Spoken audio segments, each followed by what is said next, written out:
ಆಗಿರೋ ಡೇಟ್ಗೂ ಇವ್ರಿಗೆ ಅಲಾಟ್ಮೆಂಟ್ ಆಗಿರೋ ಡೇಟ್ಗೂ ವ್ಯತ್ಯಾಸ ಇದೆ ಅಂತ ಮಾತ್ರ ಕೇಳಿರೋದು. ನಾನು ಲಾಸ್ಟ್ ಡೇಟ್ಗೆ ಮುಂಚೆನೇ ನನಗೆ ಅಲಾಟ್ ಆಗೋಗ್ಬಿಟ್ಟಿದ್ಯಂತೆ ಅನ್ನೋದು ಅವ್ರು ಕೇಳ್ತಾ ಇರೋದು, ಯಾರೋ ಕುಮಾರಣ್ಣನ ಫಾಲೋವರ್ಸ್. ಈಗ ಹೈಕೋರ್ಟ್ ನಮ್ಗೇನು ಕೇಳಿದೆ, ನಮ್ಮನ್ನ ಎಕ್ಸ್ಪ್ಲನೇಷನ್ ಕೇಳಿದೆ. ಕುಮಾರಣ್ಣ ಚಾಟಿ ಬೀಸೋದಲ್ಲ, ಅದು ನೋಟಿಸ್ ಕೊಟ್ಟು ನೋಡಪ್ಪ ಇಂಥವ್ರು ನಿಮ್ಮ ಬಗ್ಗೆ ಆರೋಪ ಮಾಡ್ತಿದ್ದಾರೆ, ನೀನು ಎಕ್ಸ್ಪ್ಲನೇಷನ್ ಕೊಡು. ಈಗ ನಾನು ಹೈಕೋರ್ಟ್ಗೆ ರಿಟರ್ನ್ ಸಬ್ಮಿಷನ್ ನಾಳೆ ಕೊಡ್ತೀನಿ, ಇನ್ನು 15 ದಿನದಲ್ಲಿ ಕೇಸ್ ಗೆಲ್ತೀನಿ, ನನ್ನ ಜಾಗ ನನಗೆ ರಿಜಿಸ್ಟ್ರೇಷನ್ ಮಾಡಿಸ್ಕೊತೀನಿ. ಈಗ ನಾನು ಕುಮಾರಣ್ಣನಿಗೆ ಕೇಳೋ ಪ್ರಶ್ನೆ ಇಷ್ಟೇ. ಈಗ ನೀವು ಬೆಳಗ್ಗೆ ಟ್ವೀಟ್ ಮಾಡಿದ ತಕ್ಷಣ ನಾನು 12:30 ಪ್ರೆಸ್ ಮೀಟ್ ಮಾಡಿ ನೋಡಿ ಡಾಕ್ಯುಮೆಂಟ್ಸ್ನ ಎಲ್ಲ ಜೆರಾಕ್ಸ್ ಹಾಕಿ ನಮ್ಮ ಪತ್ರಕರ್ತರಿಗೆ ಕೊಡ್ತೀನಿ, ಅದರಲ್ಲಿ ಏನಾದರೂ ಇರ್ರೆಗ್ಯುಲಾರಿಟಿ ಇದ್ದರೆ ಇವತ್ತೇ ಪತ್ರಕರ್ತರು ನನ್ನನ್ನು ಎಕ್ಸ್ಪೋಸ್ ಮಾಡ್ಬೋದು. ನಾನು ಕಾನೂನು ಬಾಹಿರವಾಗಿ ಏನಾದರೂ ಅದರಲ್ಲಿ ಅಲಾಟ್ಮೆಂಟ್ ಆಗಿದ್ರೆ, CA ಸೈಟ್ ತಗೊಳಕ್ಕೆ ನನ್ನ ವಿದ್ಯಾಸಂಸ್ಥೆ ಇದೆ, ನನ್ನ ಎಲಿಜಿಬಿಲಿಟಿ ಇದೆ, ಕೂಡಾದವರು ಪುಕ್ಸಟ್ಟೆ 1 ಎಕರೆಗೆ 5 ಕೋಟಿ ಸ್ವಾಮಿ. ನಾನು ಪೇ ಮಾಡಿರೋದು ಅರ್ಬನ್ ಅಥಾರಿಟಿಗೆ, ಅದು ಲೀಸ್ಗೆ. ಪರ್ಚೇಸ್ಗೆ ಆದರೆ 15 ಕೋಟಿ ಕಟ್ಟಬೇಕು. 30 ವರ್ಷ ಲೀಸ್ಗೆ 1 ಎಕರೆಗೆ ನಾನು ಲೀಗಲಿ 5 ಕೋಟಿ ಕಟ್ಟಿದ್ರೆ ಇದೇನು ಕುಮಾರಣ್ಣ ತಾವಿಂಥ ಅಲಿಗೇಷನ್ ಮಾಡ್ತೀರಾ? ನನಗೆ ಕುಮಾರಣ್ಣ ನೀವೆಂಗೂ ನಿಮ್ಮವ್ರನ್ನ ಸಹಿಸಲ್ಲ ಅಂತ ನನಗೆ ಗೊತ್ತಿತ್ತು.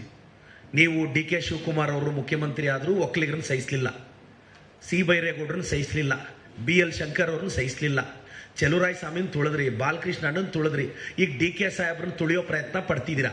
ನೀವೆಂಗೂ ನಿಮ್ಮ ಒಕ್ಕಲಿಗರನ್ನ ನೀವು ಬೆಳೆಸಲ್ಲ.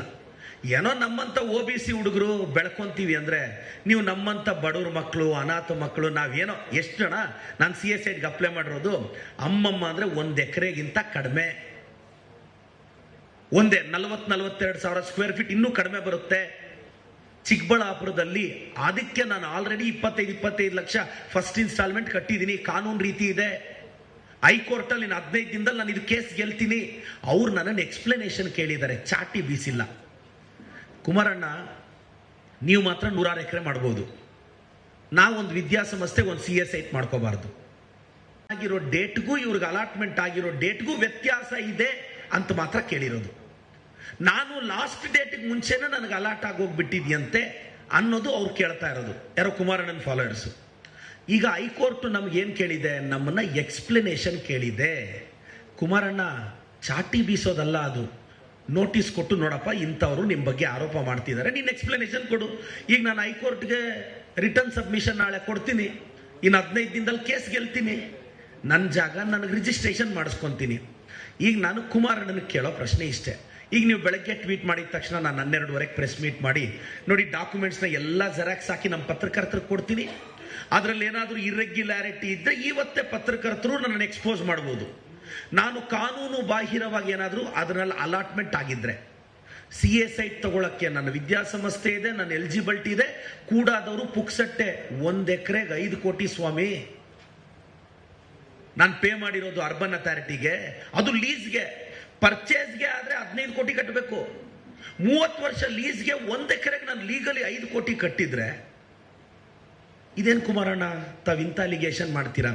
ನನಗೆ ಕುಮಾರಣ್ಣ ನೀವೆಂಗೂ ನಿಮ್ಮವ್ರನ್ನ ಸಹಿಸಲ್ಲ ಅಂತ ನನಗೆ ಗೊತ್ತಿತ್ತು.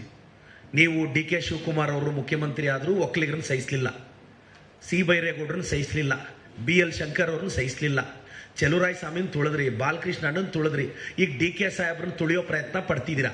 ನೀವೆಂಗೂ ನಿಮ್ಮ ಒಕ್ಕಲಿಗರನ್ನ ನೀವು ಬೆಳೆಸಲ್ಲ. ಏನೋ ನಮ್ಮಂಥ OBC ಹುಡುಗರು ಬೆಳ್ಕೊಂತೀವಿ ಅಂದರೆ ನೀವು ನಮ್ಮಂಥ ಬಡವ್ರ ಮಕ್ಕಳು, ಅನಾಥ ಮಕ್ಕಳು, ನಾವೇನೋ ಎಷ್ಟು ಜನ ನಾನು CA ಸೈಟ್ಗೆ ಅಪ್ಲೈ ಮಾಡಿರೋದು ಅಮ್ಮಮ್ಮ ಅಂದರೆ 1 ಎಕರೆಗಿಂತ ಕಡಿಮೆ, ಒಂದೇ 40-42 ಸಾವಿರ ಸ್ಕ್ವೇರ್ ಫೀಟ್, ಇನ್ನೂ ಕಡಿಮೆ ಬರುತ್ತೆ. ಚಿಕ್ಕಬಳ್ಳಾಪುರದಲ್ಲಿ ಅದಕ್ಕೆ ನಾನು ಆಲ್ರೆಡಿ 25 ಲಕ್ಷ ಫಸ್ಟ್ ಇನ್ಸ್ಟಾಲ್ಮೆಂಟ್ ಕಟ್ಟಿದ್ದೀನಿ, ಕಾನೂನು ರೀತಿ ಇದೆ. ಹೈಕೋರ್ಟಲ್ಲಿ 15 ದಿನದಲ್ಲಿ ನಾನು ಇದು ಕೇಸ್ ಗೆಲ್ತೀನಿ. ಅವ್ರು ನನ್ನನ್ನು ಎಕ್ಸ್ಪ್ಲನೇಷನ್ ಕೇಳಿದ್ದಾರೆ, ಚಾಟಿ ಬೀಸಿಲ್ಲ. ಕುಮಾರಣ್ಣ ನೀವು ಮಾತ್ರ 106 ಎಕರೆ ಮಾಡ್ಬೋದು, ನಾವೊಂದು ವಿದ್ಯಾಸಂಸ್ಥೆ ಒಂದು CA ಸೈಟ್ ಮಾಡ್ಕೋಬಾರ್ದು. ಹೆಚ್ಚಿನ ವಿಡಿಯೋಗಳಿಗೆ ಪ್ರತಿಧ್ವನಿ ಯೂಟ್ಯೂಬ್ ಚಾನೆಲ್ ಸಬ್ಸ್ಕ್ರೈಬ್ ಮಾಡಿ, ಬೆಲ್ ಐಕಾನ್ ಕ್ಲಿಕ್ ಮಾಡಿ.